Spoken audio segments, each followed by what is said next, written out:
조갑제 TV 시청자 여러분 안녕하십니까? 2022년 2월 8일 새벽 6시 30분입니다. 지금 베이징 동계 올림픽에서 벌어지고 있는 편파 판정이죠.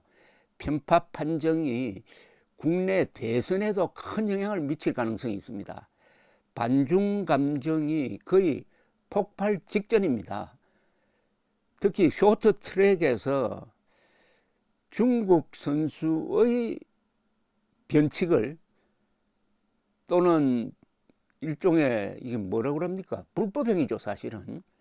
반칙을 묵인해 죽는 정도가 아니라 거꾸로 한국 선수나 외국 선수한테 뒤집어 씌워 가지고 금메달을 따도록 이렇게 계속 하니까 그걸 지켜보고 있던 국민들이 화가 났습니다. 그러다 보니까 자연히 문재인, 이재명 이 두 사람의 친중 태도에도 불이 붙고 있습니다. 이재명 후보는 며칠 전에 대국이 이랬어야 되느냐라고 했는데 그 다음 바로 중국을 대국이라고 생각하면서 소국 행세를 한 자가 누구냐? 문재인 아니냐? 우리의 생존과 관계되는 핵미사일 문제에 대해서 수도권에 사드 배치 안 하겠다. 그리고 한미일 군사동맹 강화 안 하겠다. 미국의 미사일 방어망에 들어가지 않겠다고 약속한 자가 누구냐? 문재인 아니냐? 또 이재명은 그 노선을 이어받아 가지고 삼불 노선 그대로 가져가겠다.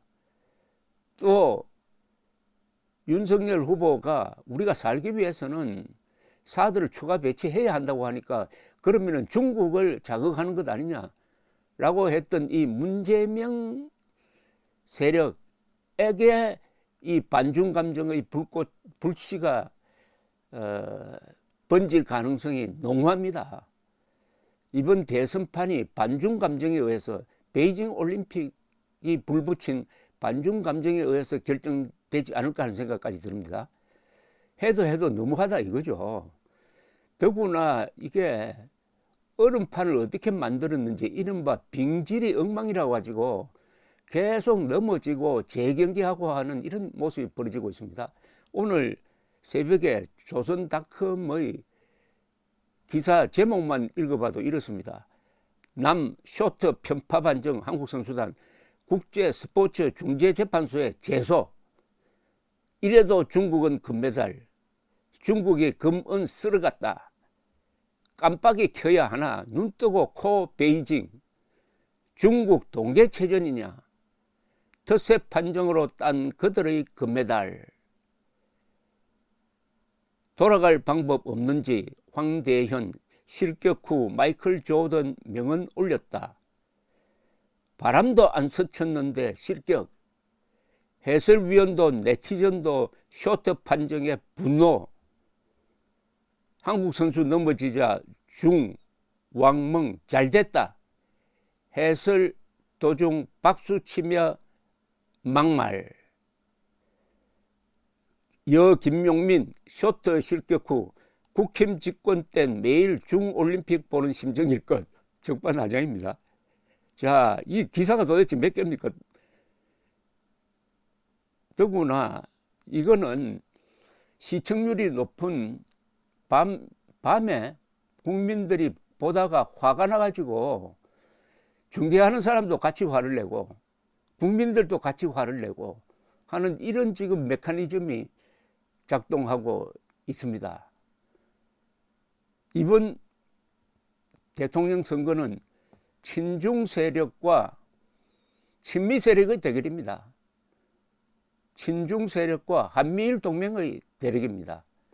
친중, 친북 세력과 한미일 동맹의 대결인데 하필 요 시점에 베이징 동계올림픽이 벌어졌다 이겁니다. 자, 이걸 통해서 우리는 이제 중국을 다시 봐야 된다는 생각을 갖게 되었습니다.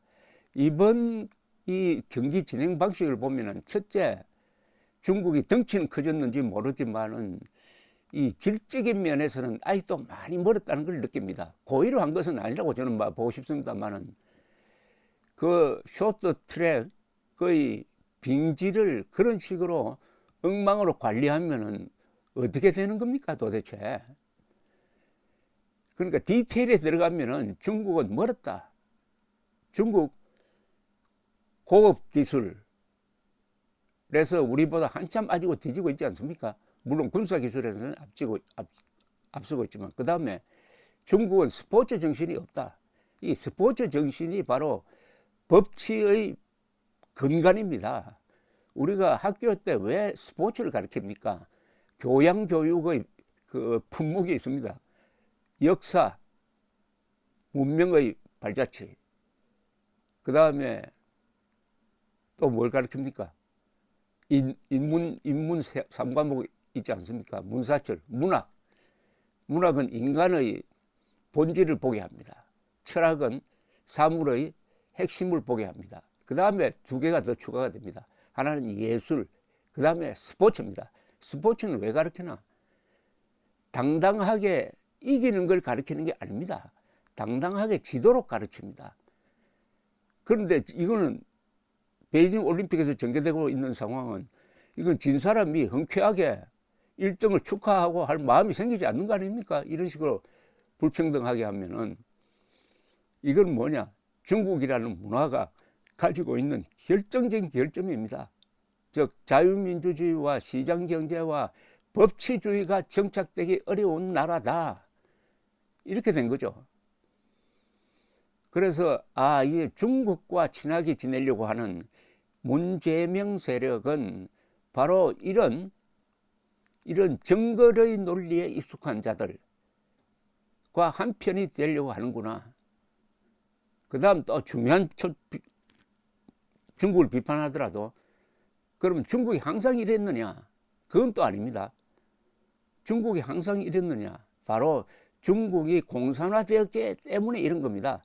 공산 중국이기 때문에 이런 겁니다. 대만 사람 이렇습니까? 홍콩 사람 이렇습니까? 그렇지 않습니다. 중국이 공산화되었으므로 이렇게 행동하는 겁니다. 중국 제국주의는 중국 공산 제국주의입니다. 그러나 말로는 우리는 내정 간섭 안 한다고 해놓고 우리가 방어무기를 만드는데 왜 사드 배치하지 말라고 하는 겁니까?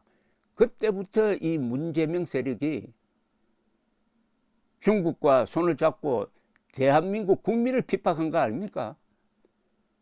수도권에 1조 5천억만 들이면 사드를 배치를 해가지고 북한의 핵미사일을 부분적으로 막을 수가 있는데 이것은 완전한 방어무기인데 이 무기 사드 배치하는 것을 반대하는 자는 그건 중국의 노예가 되겠다는 거 아닙니까? 대중 사대주의죠. 사대주의.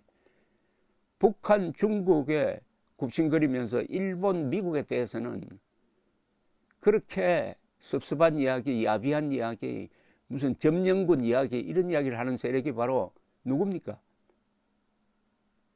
문재명 세력 아닙니까? 그게 이번에 100일 하에 국민들이 알게 될 겁니다. 이재명은 회수할 수 없는 실언을 해놓았습니다. 살겠다고 사드 추가 배치하겠다는 윤석열 후보를 향해서 왜 중국을 자극해가지고 경제를 어렵게 만드느냐 이런 이야기를 한 사람이 대통령이 되면 어떻게 되겠습니까?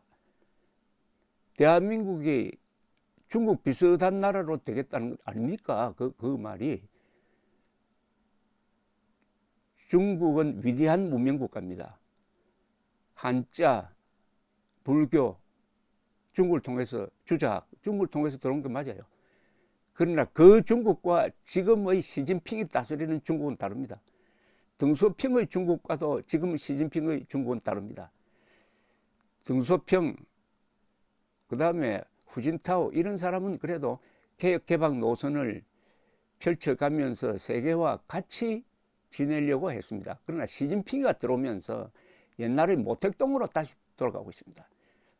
무력을 동원해가지고 대만을 먹어가지고 자기가 중국 역사에서 모택동급의 지도자로 평가받으려는 이 야심을 가지고 전체주의로 회귀시키고 있는 이 시진핑에게 그동안 5년 동안 굽신거렸던 문재명 세력, 문재인 정권이 오늘날 이런 업신여김을 당하는 한국 선수단, 한국인 이런 상황과 무관하다고 보십니까? 오히려 잘 됐습니다. 이번 선거를 친북, 친중과 친미, 줄이면 한미일 동맹 세력으로 쫙 나눠야 합니다. 감사합니다.